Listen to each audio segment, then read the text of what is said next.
시청자 여러분 안녕하십니까. 지금부터 전학견의 안보정론을 시작하겠습니다.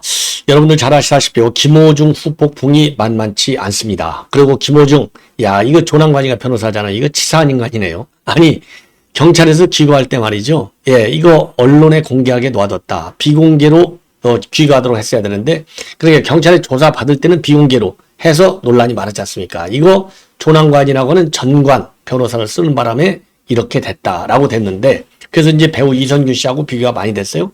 그러다 보니까 이제 귀가할 때는 이제 보호 못해줘. 네가 알아서 정무로 나가. 경찰에서 그렇게 조치해서 경찰에서 6시간 버티다가 정무로 나가서 언론에 포착됐다 이거죠. 요게 관련 공보 규칙을 지키지 않았다. 그래서요 국가인권위에 제소하겠다고 조남관이가 밝혔습니다. 이런 치졸한 인간이 말이죠. 대검 차장까지 해먹었으니 참 수준이 하다 이렇게 볼 수밖에 없고요. 검찰 인사는 정말 잘해야 될 것이 아닌가 이런 생각이 드는데 그 당시 본래 조남관이는요. 문재인 추미애 애완견이었어요. 참 거시기한 것이죠. 그래서 관련 내용을 말씀을 드리겠고 그리고 김호중 관련 뉴스가 말이죠. 어마어마하게 쏟아지고 있어요. 저도 그래서 요거는 정말 지저분해갖고 별로 보도하고 싶지 않은데 핵심만 그래도 돌아가는 요 내용은 여러분께 정리해 드리도록 하겠고요. 나경원 지금 내가 당대표 출마가 거의 확실시 되는데 본인은 이제 용산과의 관계 설정이 내가 좀 공간이 있느냐 정치적으로 룸이 있느냐 즉 재량권을 행사할 수 있는 룸이 있으면 나가고 아니면 안 나가겠다 요렇게 발표를 했지만요. 이 발언 횟수 언론 출연 횟수가 굉장히 늦어지는 것 같아요. 그리고 누가 보더라도 나경원 의원은 당 대표할 수 있는 충분한 역량을 갖췄다고 봅니다. 개인들 간의 어떤 이 친소관계라든가 정치적인 입장에 따라서 해석은 달리할 수 있겠지만은 제가 객관적으로 볼 때는 충분한 자격을 갖추고 있는 분이 아닌가 이렇게 생각이 드는데요. 이번에 이 개헌할 때 윤 대통령 임기도 포함이 돼 요렇게 보도는 됐어요. 모든 보도가. 그러니까 어제 추경호가 딱 무슨 소리야? 절대 안 돼. 딱 하니까 그때부터 이제 나경원 의원이 그거 잘못된 거야. 요렇게 해서 계속 해명을 내놓고 있고요. 그 다음에 지금 한동훈 지금 출마하느냐 마느냐 요게 이제 뜨거운 감자잖아요.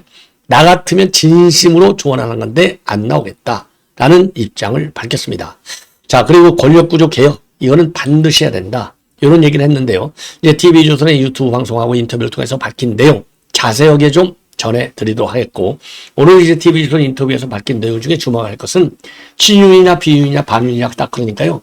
나는 비윤이지 이렇게 얘기했어요. 자, 또 의미가 어디에 있는지도 한번 보시겠고 민주당이 말이죠. 지금 1호 법안으로 민생지원 25만 원. 그 다음에는 뭘 하고 있죠? 자, 최상병 특검법 이걸 이루라고 했는데 자, 또다시 지금 뭘 내놓냐? 지금 이화영 특검을 하겠다는 겁니다. 이화영 특검의 핵심은요. 우선 이 술자리 의혹. 그 다음에 또 하나는 이제 주가 조작 사건을 송금 사건으로 조작했다. 요 두 가지가 핵심 포인트고요.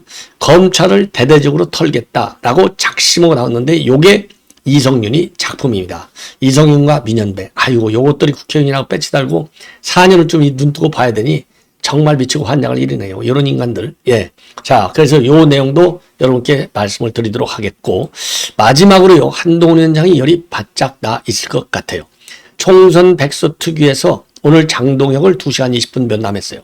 근데 한동훈 위원장은 이번 이제 이 면담 요청 관련해서 일체 회신을 하지 않고 있다고 합니다. 제가도 그랬잖아요. 아니, 한동훈 위원장이 바보냐? 거기에 응하게 딱 그랬잖아요. 왜? 의도가 아주 좀 지저분하잖아요. 그래서 이런 내용을 가지고 여러분께 하나씩 이제 풀어드리겠는데, 자, 우선요, 이 김호중. 지금 이제 이 강남경찰서 유치장에 있어요. 자, 강남경찰서 유치장에 있는데 만약에 이제 최종적으로 이제 검찰로 송치가 되면은 지금 서울구치소로 옮긴다. 근데 말이죠. 조사받는 시간을 빼놓으면 낮에 하루 종일 잠만 잔다고 합니다. 그래서 이거를 이제 경찰, 이런 출신들의 이 방송에 나와서 하는 얘기를 보면 지금 이제 이런 걸 보면은 모두 이제 자포자기한 상태가 아니냐. 이런 사람들이 잠만 잔다는 거예요. 왜냐하면 유치장 안에서 운동도 할 수 있고 독서도 할 수 있고 또 물론 잠도 잘 수 있는데 잠만 잔다고 하면은 이거는 자포자기하는 심정이나 마찬가지다. 이렇게 이제 경찰 출신들이 얘기를 하고 있고요. 그리고 식사는 잘 하고 있다. 그래서 이제 도시락 식사인데 아무래도 이제 이 구내 식당은 이제 관급 도시락이니까 질이 좀 안 좋은데 사식을 하면 이건 먹을만하다. 예, 요렇게 지금 해석들이 나오고 있습니다. 그리고 지금 이제 이 경찰서 유치장에서도 경찰 조사를 받고 있는데 요때는 변호사 이 배석하에 지금 조사를 받고 있다. 요렇게 알려지고 있어요. 그리고 독방을 쓰는 것 같다라고 밝히고 있어요. 이 백성문 변호사가. 자, 왜 그러냐? 너무나 알려진 사람이기 때문에 독방을 쓸 수가 있다는 거고, 독방 쓰는 것이 왜냐하면 여러 명이 같이 있으면 많은 또 문제들이 발생할 수 있으니까 특혜라고 볼 수는 없다라고 되어 있고, 그래서 조선닷컴에서 이 관련 좀 내용을 추적하려고 파악하려고 강남경찰서에 문의를 했는데 답변이 오지 않고 있다고 합니다. 그래서 제가 보기에는요, 이건 뭐 지금 이제 전반적으로 보면 독방이 물론 배려의 의미도 있지만은 사고를 방지하기 위한 차원에서 소극적으로 결정된 독방이 아닐까라고 생각이 들고요. 그리고 KBS가 이제 공연 전부 주관했잖아요. 그래서 한시적 방송 출연 정지 처분을 내렸다고 합니다. 이 한시적이라고 하는 것은요, 언제가 한시적이냐? 법적 판결이 나오기 전까지는 방송사에서 출연 정지 결정을 하는 거가 된다고 합니다. 이 이유는요, 지금 이 음주운전과 관련해서 많은 논란을 사회적인 물의를 이야기했잖아요. 그리고 시청자들의 청원이 어마어마하게 몰려들었다고 합니다. 자, 그리고요. 그리고 지금 이제 이 김호중 모교, 김천 예고가 되는데 여기에서 트바로티가요. 뭐 여러분들 짐작하시면 트롯 가수잖아요. 그러니까 이제 트롯의 그다음에 바로티. 이게 이제 세계적인 가수 파바로티. 이거를 합쳐갖고 지금 트바로티 이제 휴식처, 학생들이 휴식처라고 그래요, 여기가. 자, 그런데 요게 이제 워낙 지금 이제 민원들이 많고 그래서 요거를 학생 쉼터로 전격적으로 바꿨다. 이렇게 나오고 있습니다. 자, 그래서 이 김호중 관련 사진이라든가 이런 것들은 전부 철거를 했다. 그래서 요거를 보면 자, 트바로티 집 아름다운 이 동산에 어쩌고저쩌고 김천 예술고등학교 이렇게 해서 딱 이게 올렸는데 요거 사진이라든가 관련 거 이런 거 싹 다 제거하고 학생들이 휴식처로 이용하게 됐다. 이런 얘기를 나오고 있고요. 그리고 김호중 조남관이가 또 사고를 치네요. 아니 그러니까 이제 조사 마치고 이제 귀가할 때 비공개를 해달라 6시간을 강남경찰서에서 대기를 했다고 합니다. 왜냐하면 경찰 공보 규칙에 의하면은요. 공보 과정에서 사건 관계인의 얼굴이 공개되지 않도록 유의해야 한다. 경찰 관서의 장은 요 규정이 있다는 거예요. 그래서 지하주차장을 이용해서 비공개로 귀가를 해달라 이렇게 했는데 경찰 간부가 이 상급 부서의 요청이다. 그러면서 아주 애원하듯이 정무로 나가달라 해서 6시간 후에 정무로 나가는 바람에 언론에 다 까졌다는 거죠. 자, 그래서 요거는 이제 조남관이는 핑계도 잘 돼요. 배우 이성균 씨 그 안타까운 사고가 있었지 않았느냐. 자, 그래서 지금 이제 이 비공개를 해달라 했더니 이거를 안 해주더라. 그러면서 결국 뭐냐? 제발 좀 경찰 수사팀 간부가 상급 청치시다. 이거 그러니까 이제 강남경찰서의 상급청이면은 서울경찰청이죠. 자, 그래서 이 상급청이 어디냐? 요거를 밝혀달라. 그래서 국가인권위의 제소까지 검토 중에 있다. 이거 말이죠. 이거 조남관이 이제 정신 나갔어요. 돈 몇 푼 벌겠다고 인격을 팔고 있네요. 자, 이런 말씀을 드리고 싶고 그 다음에 김호중 사건 후폭풍으로 정찬은 283억을 날렸고 카카오한테는 75억, SBS 미디어넷도 36억 원의 손해를 봤다고 합니다. 자, 그리고요. 지금 이제 경찰에서는요. 김호중이하고 매니저하고 통한 녹취를 확보했다고 합니다. 야, 네가 좀 대신 좀 자수해줘. 이거 어마어마한 물증이 되겠죠. 그래서 술을 마시고 사고를 냈다. 대신 자수해달라. 술을 마시지 않았다고 거짓말하다가 이제 결국은 다 들통이 나서 다 시인했잖아요. 그러니까 여기 녹취록만 하더라도 술을 마시고 이게 딱 나오잖아요. 그러니까 이게 끝난 거가 되는 거예요. 그래서 거짓말 탐지기도 필요 없다. 이런 얘기가 나오는 겁니다. 자, 이 정도로 해서 말이죠. 사실 이 김호중 같은 이런 뉴스, 그야말로 비생산적인 뉴스라고 해야 돼서 죄송한데, 워낙 뉴스가 많이 나와요. 그래서 제가 여러분들이 이거 읽지 마시고 제 핵심만 들으시면 좋지 않을까 해서 말씀을 드렸습니다. 자, 이번에는요, 이 나경원 이제 지금 이 당선인이, 지금 TV조선하고 이제 인터뷰를 했어요. 여기에서 많은 얘기를 했는데, 핵심만 딱 한마디씩만 하고, 이제 조금 중요한 부분만 제가 살을 붙여서 말씀을 드리겠는데, 자, 개헌 논의와 관련해서는요, 현 대통령의 임기 단축은 아니다. 당연히 다음 대통령도 해야 된다. 그러나 개헌은 꼭 필요한 게 권력구조 개헌이 필요하다는 것이다. 그래서 내각제 개헌이라든가 또는 아니면 오스트리아든가 불란서식 대통령제 요 도입을 검토해야 되겠다. 이렇게 얘기했고요. 그러면서 지금 야당에서 주장하는 탄핵 포장을 위해선 임기 단축 개헌에는 전혀 동의한 적이 없다. 그리고 윤 대통령의 임기 단축은 단 한 번도 생각해 본 적이 없고, 그리고 대권 후보 중에 하나인 한동훈은 좀 잘 됐으면 좋겠다. 그리고 당 대표가 되고 보면 나중에 보니까 결국은 잘못되더라. 결국 수모되고 말더라. 뭐 과거에 이제 후보들 그런 경우가 많았다는 거죠.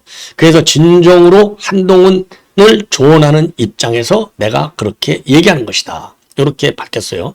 자, 그리고 나는 친윤이나 비윤이나 반윤 중에서 어디에 속하느냐 이렇게 질문하니까 비윤 정도 되지 않을까. 그래서 연판장을 돌린 거를 얘기하면서 연판장을 돌렸을 때 정말 내 마음에 비술 꽂는까지 보여서 참을 수 없었지만은 또 어차피 한 배를 탔으니까 그냥 같이 가야 될 것이 아니냐. 뭐 나경원 의원 뭐 여유 있게 얘기를 잘한 것 같고요. 그리고 백서 당을 좀 어떻게 고쳐야 되는지까지 가이드라인이 되도록 만들었으면 좋겠고, 당도 개혁이 굉장히 필요하다. 그리고 지구당도 부활해야 된다. 왜? 결국은 이제 국회의원이 아닌 지구당 위원장들도 당선될 수 있는 기반을 마련해야 될 것이 아니냐. 이렇게 입장을 밝혔습니다. 예, 그 뭐 아주 뭐 좋은 얘기인 것 같아요. 자, 그리고 말이죠. 지금 이제 한동훈과 관련해서 조금 부연을 한다면 여당의 중요한 대선 주자가 한 명이고 조금 쉬었다가 내년 정도에 등장하는 것이 훨씬 본인에게 더 경쟁력을 키우는 일일 것이다. 그래서 내가 한동훈이라면 출마하지 않을 것 같다고 말하는 이유가 뭐냐? 그거는 일종의 어드바이스다. 당대표를 잘못하면 소모될 수 있기 때문이다. 자, 이거 결국 한동훈 견제용 아니냐? 이 부분에 대해서는요, 진심으로 어드바이스를 하는 것인데 유력 대권주자들 내가 많이 봐왔다. 대부분 당 대표 시절에 본인 지지를 많이 잃어버리더라. 한동훈은 소중한 우리 당의 자산이기 때문에 굉장히 잘 됐으면 좋겠는데 그 자산이 어떻게 쓰여지는 게 좋을지 생각하면 지금은 아닌 것 같다. 뭐 또 나름대로 논리가 분명해요. 제가 견제한다면 오히려 전당대회에 나오라고 막 그러는 게 견딜 수 있을 것이고, 당이나 한동훈 위원장의 미래를 보면 시간이 좀 필요하다는 판단이 든다. 그리고 나는 친윤과 비윤 반윤 중에서 어느 쪽이냐 이런 그 질문에 대해서는요, 굳이 고르라면 비윤이 아니겠는가. 그리고 연판장 48명이 돌린 것과 관련해서는 굉장히 이례적인 일이고 마음에 비수가 꽂히는 일이었지만은 이제 한 배를 탔으니까 같이 안고 가려는 노력을 하고 있다. 이렇게 밝혔습니다. 자, 그리고요. 그리고 이제 4년 중임제 논의 개헌은 현 대통령의 임기 단축, 요거는 아주 원론적인 얘기일 뿐이고 탄핵 포장을 위한 야당의 단축 개헌이나 임기 단축 개헌이나 위장령 개헌 논의에 대해서는 절대적으로 반대한다. 예, 옳은 얘기죠. 더더욱이 개헌 논의 현직 대통령에게 되는 거 이건 안 맞다. 그리고 여야 정쟁으로 전국이 앞으로 나가지 못하고 있는데 의원당가 되게 됐던 오지랖이나 불란서식 대통령제 요 도입 여부를 심각하게 고민해야 할 시점에 와 있다. 그리고 책임 총리제를 시작으로 의원내각제적 요소를 더 많이 가미하고 선거구조 개혁도 필요하다. 예, 그래서 전체적인 정치 구조를 바꿔야 된다는 소신을 갖고 있다.